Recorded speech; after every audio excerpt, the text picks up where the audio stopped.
The emergency room doors burst open at 0300 hours, and the man who stumbled through them looked like he'd been carved from stone and left out in a storm. Blood soaked through the left side of his jacket. His face was pale, jaw locked, eyes scanning the room with the kind of awareness that never fully shuts off. He walked like every step cost him, but he walked steady. The night shift nurse at the intake desk looked up from her chart and froze for half a second. She'd worked trauma units in 3 states and knew what a critical patient looked like. This was one. She stood quickly, gesturing toward the triage bay. "Sir, you need to sit down right now. We need to assess." "I'm fine," he said. His voice was low, controlled, the kind of voice that had been trained to stay calm when everything else was on fire. "Just need some gauze and tape. I'll handle it." The nurse, her name tag read *Chen*, stepped around the desk, already reaching for gloves. "That's not how this works. You're bleeding through your shirt. Sit down." He didn't sit. He stood there, swaying slightly, one hand pressed against his ribs, and his eyes flicked toward the hallway like he was calculating an exit. Chen had seen this before. Pride, training, maybe both. She'd also seen men like this die in waiting rooms because they refused help until it was too late. "Sir," she said again, firmer now, "you don't get to make that call, I do." For a moment, the air between them hummed with tension. Then his knees buckled, just a fraction, and Chen moved fast. She caught his elbow, guided him toward a chair, and hit the call button with her free hand. That's when everything started. Pause. 6 hours earlier, across town, Lieutenant Commander Marcus Hale had been sitting in a conference room that smelled like burnt coffee and bureaucratic frustration. He was 42, broad-shouldered with close-cropped gray at his temples, and the kind of posture that made people straighten their backs when he walked past. He'd spent 20 years in the Marine Corps, most of them in places that didn't make it onto the evening news, doing work that didn't come with parades. Now he was 3 months into a new role, operational liaison for the Department of Veterans Affairs, coordinating care transitions for active-duty personnel moving into civilian medical systems. It was important work. It was also drowning in red tape. Across the table sat Gerald Pritchard, the hospital's chief administrative officer. Pritchard was 50-something, soft around the middle with thinning hair combed over in a way that suggested he thought no one noticed. He wore expensive ties and cheap cologne, and he had the kind of smile that never reached his eyes. He was mid-sentence, explaining, again, why the proposed veteran priority triage protocol was logistically unworkable. "You have to understand, Commander," Pritchard said, leaning back in his chair with his hands folded over his stomach. "We're already stretched thin.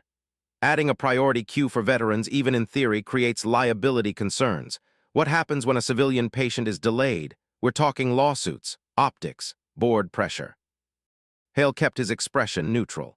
He'd learned a long time ago that showing frustration only gave people like Pritchard ammunition. The protocol doesn't delay anyone. It ensures that service-connected injuries are flagged early so the VA can coordinate follow-up care. That's it. No queue jumping, just communication. Pritchard's smile widened, but it was the kind of smile that made you check your wallet afterward. And yet, the paperwork required to flag these cases would require additional administrative staff, additional training, additional oversight. You see the problem. Hale saw the problem all right. Pritchard didn't want to spend money, didn't want to complicate his numbers, didn't want to be responsible for anything that couldn't be blamed on someone else if it went sideways. "I see that you're prioritizing budget over the people who served," Hale said quietly. Pritchard's smile didn't slip, but something cold flickered behind his eyes. "I'm prioritizing the sustainability of this institution, Commander, which incidentally serves far more people than just veterans. I'm sure you understand that." Hale stood. He didn't slam his folder shut, didn't raise his voice. He just stood, picked up his briefcase, and looked Pritchard in the eye. "I'll escalate this to the regional director. We'll see if they share your priorities." Pritchard shrugged, unbothered. "You do what you need to do, Commander. I'm sure they'll be very understanding." Hale left the room, and as the door clicked shut behind him, he felt the weight of it settle into his shoulders. He'd been in firefights that felt cleaner than this. Pause. That same night, just after her shift started, Maya Reyes was restocking the trauma bay when she heard Pritchard's voice echoing down the hallway. She didn't. T need to see him to know he was holding court, probably bragging to someone about how he'd handled another pushy bureaucrat. Maya had worked at St. Catherine's Regional for 2 years. And in that time, she'd learned 3 things about Gerald Pritchard. He loved control, he hated being questioned, and he had a particular disdain for anyone in uniform. Maya was 31, lean and quick, with dark eyes that missed nothing and a resting expression that could either comfort or intimidate depending on what the moment required. She wore her scrubs like armor and kept her hair pulled back tight. No jewelry except for a simple silver watch her father had given her when she graduated nursing school. She was good at her job, better than good, but she'd also learned to stay under the radar. Pritchard had a way of making life difficult for people who stood out. Still, she couldn't help but overhear. "Told him straight," Pritchard was saying, his voice smug and loud enough to carry. "These military types think they can waltz in here and rewrite policy because they're used to barking orders, not how the real world works." Maya's jaw tightened. She kept her hands busy with the IV kits, counting stock, logging inventory, breathing slow and steady. She'd heard worse. She'd survived worse, but something about the casual dismissal in Pritchard's voice dug under her skin. Chen appeared in the doorway, holding a tablet. "Maya, you good to take intake if we get a walk-in?" Jenkins called out. "Yeah," Maya said, snapping the cabinet shut. "I've got it." Chen hesitated, studying her. "You okay?" Maya nodded, just tired of people who think respect is optional. Chen gave her a knowing look. "Aren't we all?" And that's when the doors opened, and Marcus Hale walked in, bleeding. Pause. Maya moved fast. She didn't ask questions, not yet. She guided Hale into the triage bay, pulled the curtain, and got him onto the exam table. His jacket was soaked through on the left side, and when she peeled it back, she saw the deep gash running along his ribs. Clean edges, not a knife. Something sharp, metallic, probably industrial. "What happened?" she asked, already reaching for the suture kit. "Construction site," Hale said, his voice tight. "Metal beam fell, I was in the wrong place." "You drove yourself here." "Didn't have a choice." Maya didn't argue. She irrigated the wound, prepped the area, and started suturing. Her hands were steady, efficient, and Hale watched her work with the kind of focus that told her he'd been patched up before, probably more than once, probably in worse conditions. "You're good at this," he said after a moment. "I know," Maya replied, not looking up. Hale almost smiled. "Navy." Maya's hands paused for half a second, then she kept working. "Army medic, 2 tour." Hale nodded slowly. "I thought so." She didn't ask how he knew. People like them recognized each other. It was in the way they moved, the way they processed chaos, the way they didn't waste words when action was faster. "You're the guy who was in Pritchard's office earlier," Maya said. It wasn't a question. "Yeah. He's a piece of work." "That's one way to put it." Maya tied off the last suture, applied the dressing, and stepped back. "You're going to need to follow up. This needs to be checked in 72 hours. No heavy lifting. No driving if you're lightheaded." Hale slid off the table, testing his weight. "I'll manage." "Sure you will," Maya said, handing him a discharge sheet. "Doesn't mean you should." He looked at her, really looked, and for a moment something passed between them. Understanding, maybe, recognition. "Thank you," he said. Maya nodded. "Stay safe, Commander." He walked out, and Maya turned back to clean the bay. She didn't know it yet, but that conversation had just set a dozen things in motion. Pause.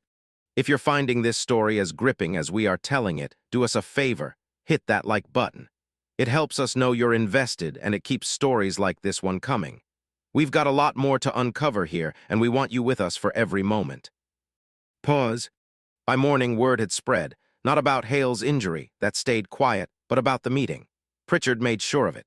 He told his department heads that the military liaison had been unreasonable and aggressive, that he'd tried to bully the administration into policy changes that would compromise patient care. He framed it as a defense of the hospital's integrity, and because Pritchard controlled the narrative, people believed him. Maya heard the rumors in the break room. She said nothing, but she made a mental note. Pritchard was circling the wagons. That meant he was worried. 2 days later, Hale returned for his follow-up. Maya wasn't scheduled for that shift, but she'd swapped with another nurse so she could check his stitches herself. Call it professional diligence. Call it instinct. Either way, she was there when he "Alked in." "Commander," she said, gesturing him toward the exam room. "Right on time." Hale gave her a dry look. "I follow orders when they make sense." Maya smirked and closed the door behind them. She unwrapped the dressing, examined the wound, and nodded. Healing clean, no infection. You're following instructions better than half my patients. I had a good teacher. Flattery doesn't get you out of the next follow-up. Hale smiled, and it was the first real smile Maya had seen from him. It changed his face, softened the edges. Can I ask you something? Maya said, redressing the wound. Shoot. Why are you really here? I mean, in this job, you don't strike me as someone who does well behind a desk. Hale was quiet for a moment. Then he said, because someone has to, and because the people coming out of service deserve better than what they're getting. If I can fix even a piece of that system, it's worth it. Maya taped the dressing down and stepped back. Pritchard's going to fight you every step. I know. You sure you want that fight? Hale met her eyes. I've had worse. Maya believed him. Pause. The trouble started 3 days later. Hale had submitted his escalation report to the regional VA director, outlining Pritchard's refusal to implement the triage protocol and recommending a formal review of the hospital's veteran care policies. It was procedural, professional, and entirely within his authority. It was also a direct threat to Pritchard's autonomy, and Pritchard didn't take threats well. On Thursday morning, Hale was called into a meeting with the hospital's legal counsel and HR director. Pritchard was there, too, sitting at the head of the table with a stack of printed emails in front of him. Commander Hale, the HR director began, her voice carefully neutral. We've received a complaint regarding your conduct during your recent meetings with Mr. Pritchard. Hale kept his face blank. What kind of complaint? Pritchard leaned forward, his expression grave. You were aggressive, Commander, confrontational. You made statements that could be interpreted as threatening the hospital's funding and accreditation. Hale's eyes narrowed. I said I would escalate policy concerns to my superiors. That's not a threat, that's my job. Your *tone*, Pritchard said, was inappropriate. Several staff members have corroborated that you've created a hostile environment. Hale looked at the HR director. I'd like to see those statements. She hesitated. Pritchard jumped in. This isn't a criminal trial, Commander. This is an internal review. We're trying to address concerns before they escalate further. By accusing me of misconduct, I didn't commit. By protecting our staff, Pritchard said smoothly, from behavior that makes them uncomfortable. Hale felt the trap closing. He'd seen this play before, different uniforms, same script. Discredit the messenger, bury the message. I want formal documentation of these complaints, Hale said. Names, dates, statements. If I'm being accused, I have a right to respond. The HR director nodded. We'll provide that. In the meantime, we're asking you to limit your on-site presence to scheduled appointments only. No unannounced visits, no direct contact with department heads without prior approval. It was a muzzle, Hale knew it, they knew it, and Pritchard was smiling. Pause. If this story is making you as frustrated as it's making us, leave a comment below. Tell us what you're thinking. We read everyone and we want to know, have you ever dealt with someone like Pritchard? Let's talk about it. Pause. Maya found out that afternoon. One of the ER docs mentioned it in passing, something about the VA liaison being put on a leash. Maya's stomach dropped. She finished her shift, changed out of her scrubs, and pulled up Hale's contact info from the discharge paperwork. She hesitated for a moment, then sent a text. Heard what happened. If you need a witness, I was there. I know what was said. The reply came 10 minutes later. Appreciate it, but this isn't your fight. Maya stared at the screen, then typed back. Maybe it is. She didn't get a reply. Pause. Over the next week, Hale was effectively frozen out. His badge access was restricted. His emails to department heads went unanswered. Pritchard had made it clear, anyone who cooperated with Hale would be marked as disloyal. And in a hospital where Pritchard controlled budgets, schedules, and promotions, disloyalty was expensive. But Maya couldn't let it go. She started digging, quietly. She pulled old incident reports, reviewed patient complaints, cross-referenced staffing records, and she found a pattern. Over the past 18 months, at least a dozen veterans had been transferred out of St. Catherine's ER to lower-priority clinics, despite having service-connected conditions that should have triggered immediate VA coordination. In every case, the transfer had been approved by Pritchard's office. In every case, the veteran had experienced delayed care, worsened outcomes, and in 2 cases, permanent disability. Maya printed the reports, anonymized the patient data, and put together a file. Then she reached out to Hale. They met in a coffee shop 2 miles from the hospital.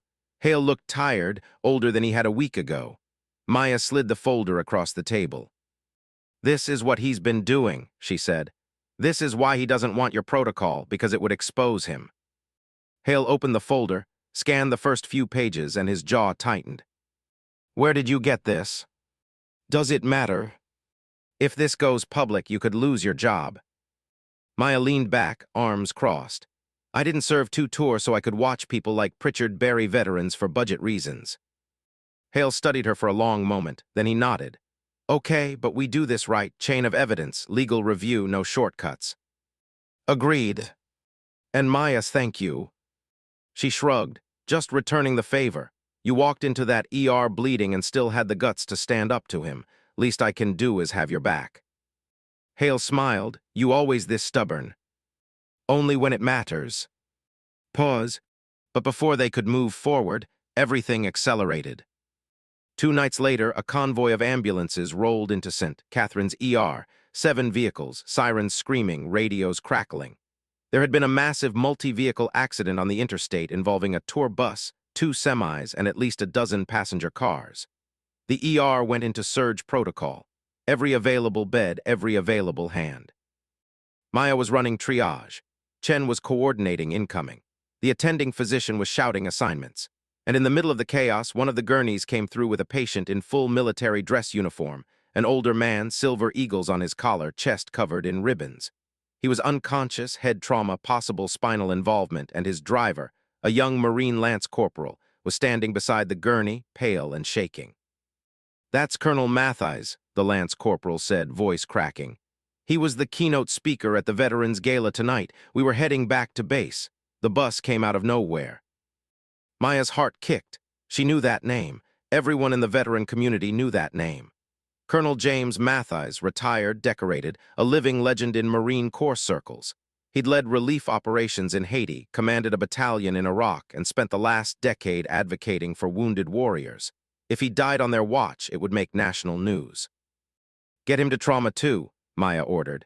"I need a CT, full spinal precautions, and someone page neurosurgery now."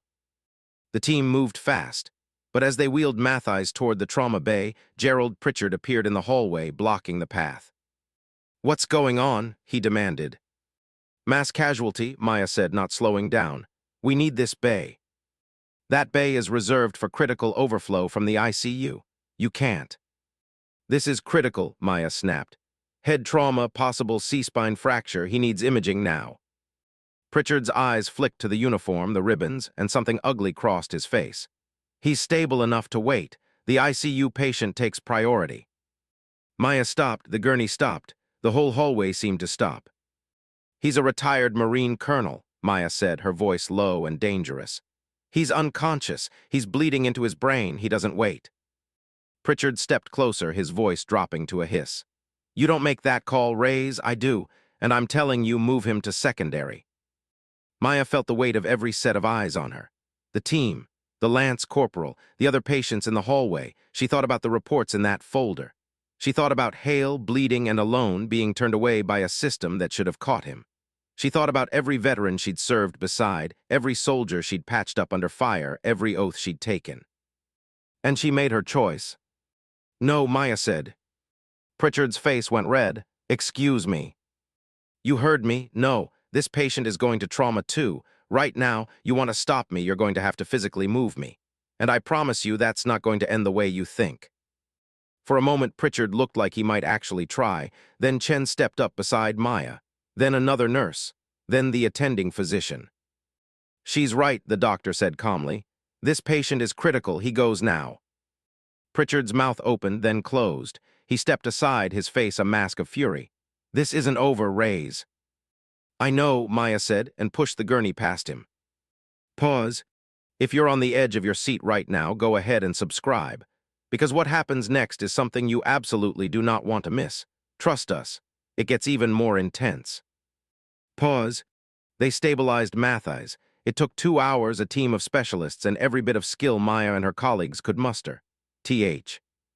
ECT showed a subdural hematoma, bleeding between the skull and the brain, but they'd caught it in time. Neurosurgery was prepping for an emergency evacuation procedure. Matthijs was still unconscious, but his vitals were holding. Maya stepped out of the trauma bay, pulled off her gloves, and leaned against the wall. Her hands were shaking, not from fear, but from adrenaline finally catching up. Chen appeared beside her, holding a cup of water. "You good?" Chen asked. "Yeah," Maya said, "I'm good." "Pritchard's losing his mind. He's already talking to HR." Maya nodded. She'd expected that. "Let him talk." "Maya, I did the right thing, Chen. If that cost me my job, so be it." Chen sighed. "You're not wrong, but that doesn't mean it won't hurt." Maya didn't argue. She drank the water, tossed the cup, and went back to work. Pause. By morning, the story had leaked. Not the details, not yet, but enough. A critically injured veteran hero had been treated at St. Catherine's after a major accident, and the ER team had gone above and beyond. Local news picked it up. Social media picked it up. By noon, the hospital's PR team was drafting statements about their commitment to veteran care. Pritchard was in damage control mode. He called an emergency staff meeting, praised the ER team's quick thinking, and made sure to mention that he had personally ensured all resources were made available. He didn't mention that he'd tried to block the patient from getting immediate care. He didn't mention Maya's name at all. But Maya wasn't at the meeting. She was sitting in an HR office, across from Pritchard and the same HR director who'd reprimanded Hale. "Ms. Reyes," the HR director began, "we need to discuss your conduct during last night's emergency." Maya kept her expression neutral. "I followed triage protocol. The patient was critical. I made the call." "You directly defied a directive from the chief administrative officer," Pritchard said, his voice cold. "In front of staff, in front of visitors, you created a scene." "I saved a man's life," Maya said. "You insubordinated a superior." "I prioritized patient care." Pritchard leaned forward, his eyes hard. "You acted recklessly, you overstepped your authority, and you put this hospital at legal risk." Maya met his gaze without flinching. "If following my medical judgment puts you at legal risk, maybe you should reconsider your policies." The HR director cleared her throat. "Ms. Reyes, we're placing you on administrative leave pending a full investigation. 2 weeks paid. During that time, you're not to contact staff, enter hospital property, or discuss this matter publicly." Maya's stomach dropped, but she kept her voice steady. "And if I refuse, then your employment will be terminated immediately." Maya stood. "Fine, I'll take the leave, but you should know I'm not the only one who saw what happened, and if you try to bury this, I'll make sure everyone knows." Pritchard's smile was thin and sharp. "Is that a threat, Ms. Reyes?" "It's a promise," Maya said and walked out. Pause. She called Hale from her car. He answered on the second ring. "They suspended you," he said. "It wasn't a question." 2 weeks paid, pending investigation." Hale swore under his breath. "I'm sorry, Maya, this is my fault." "No," Maya said. "This is Pritchard's fault, and we're going to fix it." "How?" Maya took a breath. "I need you to trust me, and I need you to make a call." "To who?" "Colonel Matthijs, when he wakes up. He needs to know what happened. He needs to know who tried to stop his care and who didn't." There was a long pause. Then Hale said, "You realize if we do this, there's no going back." "I know." "Okay, I'll make the call." Pause. If you've ever been in a situation where doing the right thing cost you something, drop a comment and share your story. We see you. And we're not done here, not by a long shot. Pause. 3 days later, Colonel Matthijs woke up. His head was bandaged, his speech was slow, but his mind was sharp. The first thing he asked for was the names of the medical team who treated him. The second thing he asked for was a phone.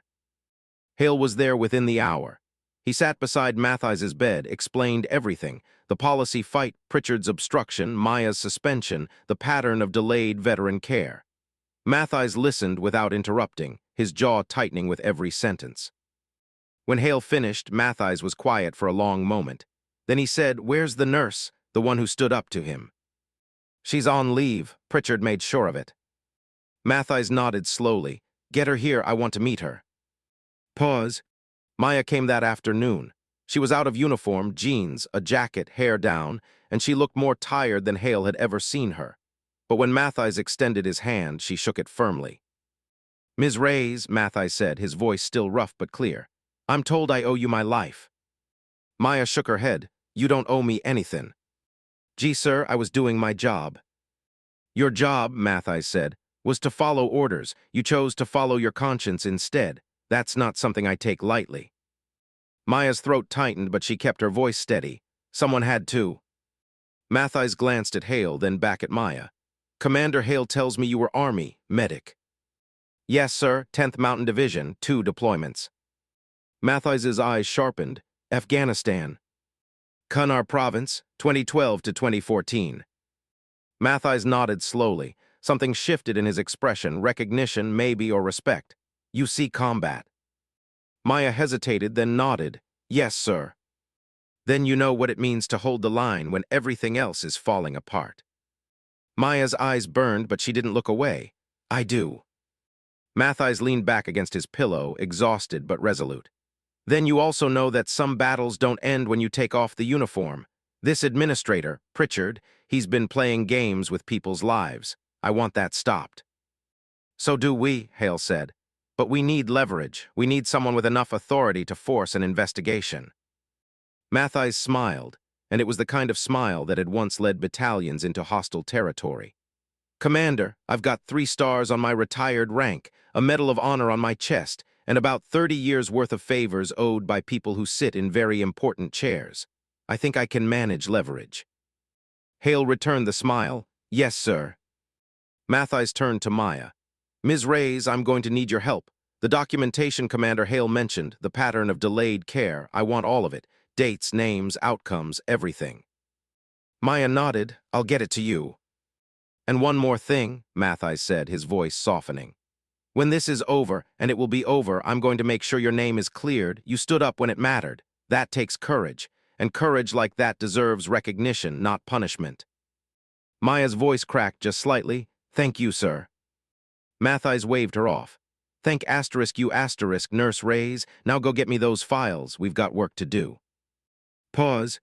What happened next was something Pritchard never saw coming.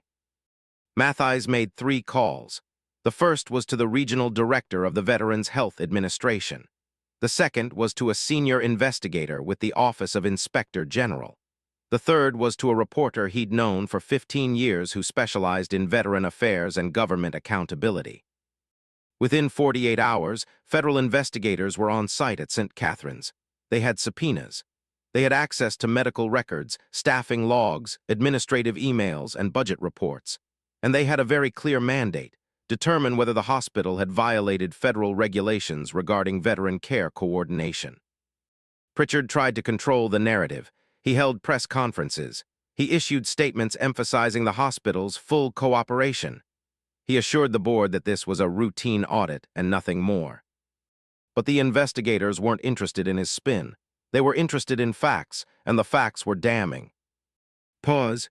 If this is the kind of story that reminds you why accountability matters, smash that subscribe button. We're just getting to the best part, and you're going to want to see how this ends. Pause. 1 week into the investigation, Hale was called in to provide testimony. He brought the file Maya had compiled, along with his own documentation of Pritchard's obstruction. He answered every question calmly, precisely, and without embellishment. He didn't need to exaggerate. The evidence spoke for itself. 2 days later, Maya was called in. She walked into the conference room where the investigators were waiting, and she told them everything. She described the delayed transfers, the policy resistance, the night Pritchard tried to block Matthijs's care. She provided names, dates, and witness corroboration. And when they asked her why she'd risked her career to push back, she looked them in the eye and said, "Because it was the right thing to do." The lead investigator, a woman in her 50s with sharp eyes and a no-nonsense demeanor, nodded slowly. "Ms. Reyes, you understand that your actions likely saved Colonel Matthijs's life." "I know," Maya said quietly. "You also understand that your employer retaliated against you for providing appropriate care." "Yes." The investigator made a note. "Thank you for your cooperation. We'll be in touch." Maya left the room, and for the first time in 2 weeks, she felt like she could breathe. Pause. The final report took another 10 days. When it was released, it was 37 pages long and meticulously documented. The findings were unambiguous. St. Catherine's Regional Hospital had systematically deprioritized veteran patients in order to reduce administrative overhead and avoid VA coordination requirements. These actions had resulted in delayed care, worsened outcomes, and at least 2 cases of preventable permanent disability. Chief Administrative Officer Gerald Pritchard had been personally responsible for implementing and enforcing these policies. He had also retaliated against staff members who raised concerns, including Lieutenant Commander Marcus Hale and registered nurse Maya Reyes. The recommendations were equally clear: immediate policy reform, mandatory retraining for administrative and clinical staff, financial penalties, and personal accountability for those responsible. The hospital board met in emergency session. Pritchard was asked to resign. When he refused, he was terminated for cause. The story hit the news that night. Local outlets picked it up first, then regional, then national. Within 72 hours, Pritchard's face was on every major network, and the phrase "veteran care scandal" was trending on social media. Maya watched it unfold from her apartment, a mug of tea in her hands, Chen sitting beside her on the couch. "You did it," Chen said softly. Maya shook her head. "We did it, all of us." Pause. 1 month later, Maya was reinstated. Not quietly, not grudgingly, but with a formal apology from the hospital board, full back pay, and a written assurance that no retaliation would be tolerated. She returned to the ER on a Tuesday morning, and when she walked through the doors, the entire night shift staff was waiting. They applauded. Chen handed her a coffee. The attending physician shook her hand and said, "Welcome back, Reyes, we missed you." Maya's eyes stung, but she smiled. "Good to be back." Pause. 2 weeks after that, there was a ceremony. Small, quiet, held in the hospital's main conference room. Colonel Matthijs was there, still recovering but standing tall. Hale was there in his dress uniform. The hospital's new interim administrator was there, along with the regional VA director and a handful of press. Matthijs stood at the front of the room and addressed the crowd. He talked about service, about integrity, about the people who hold the line when no one's watching. And then he called Maya forward. "Nurse Reyes," Matthijs said, his voice strong and clear, "you acted with courage, compassion, and an unwavering commitment to doing what was right, even when it cost you. On behalf of every veteran who has been served by your hands and every service member who knows what it means to stand alone against injustice, I want to say thank you." He extended his hand. Maya shook it, her throat tight. And then Matthijs did something unexpected. He rolled up his sleeve, revealing a tattoo on his forearm. An eagle, globe, and anchor, the emblem of the Marine Corps, surrounded by dates and coordinates that told a story of deployments, battles, and brothers lost. "I got this after my first tour," Matthijs said quietly. "It reminds me why I served, why I still serve even in retirement. Commander Hale tells me you have one too." Maya hesitated, then pulled back her own sleeve. There on the inside of her forearm was a small, simple tattoo, the rod of Asclepius, the medical symbol wrapped around a pair of dog tags. Beneath it, 3 words, "Never leave behind." Matthijs studied it, then nodded. "That's the mark of someone who understands. Thank you for living up to it." The room was silent. Then someone started clapping. Then everyone was clapping, and Maya stood there, surrounded by people who finally understood what she'd been trying to protect all along. Pause. Afterward, Hale found her in the hallway. "You okay?" he asked. Maya nodded. "Yeah, just a lot." Hale smiled. "You earned it." "So did you." They stood there for a moment, 2 people who'd fought different wars and ended up on the same side. Then Hale said, "I'm heading back to DC next week. New assignment. They're putting me in charge of veteran care oversight for the entire region." Maya's eyes widened. "That's a big job." "Yeah, and I'm going to need good people, people who know what it means to fight for something bigger than themselves." He paused. "You interested?" Maya blinked. "You're offering me a job."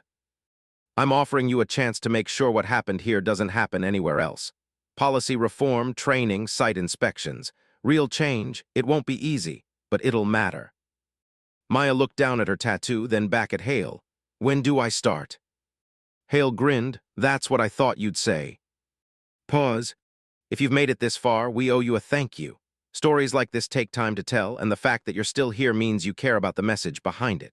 Hit that like button, drop a comment telling us what this story meant to you, and subscribe if you want more. Because there are 1,000 stories like this one out there, stories of people who stood up when it mattered, who refused to back down, and who made the world a little more just. We'll keep telling them as long as you keep listening. Pause. 6 months later, Maya was sitting in a training seminar in Arlington, Virginia, watching a room full of hospital administrators learn the new veteran care coordination protocols. Hale was at the front of the room, walking them through the policy, answering questions, making it clear that compliance wasn't optional. Maya caught his eye across the room and he gave her a small nod. She nodded back. Later, over coffee in the hotel lobby, Hale asked her how it felt. Honestly, Maya said, it feels like the work's just beginning. It is, Hale said, but we're not doing it alone anymore. Maya smiled. No, we're not. They sat in comfortable silence for a moment, two veterans who'd found a new mission, a new fight, and a new way to serve. And somewhere in a hospital across the country, another nurse saw a patient being turned away and remembered a story she'd read about a woman who refused to let that happen. And she made a choice. Pause, because that's how change works. Not in one grand moment, but in 1,000 small decisions made by people who refuse to look away. People like Marcus Hale, who walked into a bureaucratic nightmare and didn't stop until it was fixed. People like Maya Reyes, who stood in a hallway and said no, when it would have been easier to stay silent. People like Colonel Matthews, who used his voice and his influence to hold the powerful accountable. And people like you, because if you've watched this story, shared it, talked about it, or let it remind you that courage still matters, then you're part of this too. So the next time you see injustice, ask yourself, what would Maya do? And then do it. Pause. Thank you for being here, thank you for listening, and thank you for caring enough to make it to the end. If this story moved you, leave us a comment, tell us your story, share this video, and most importantly, subscribe because we're just getting started. Until next time, remember, the people who change the world are the ones who refuse to let it stay broken. Pause.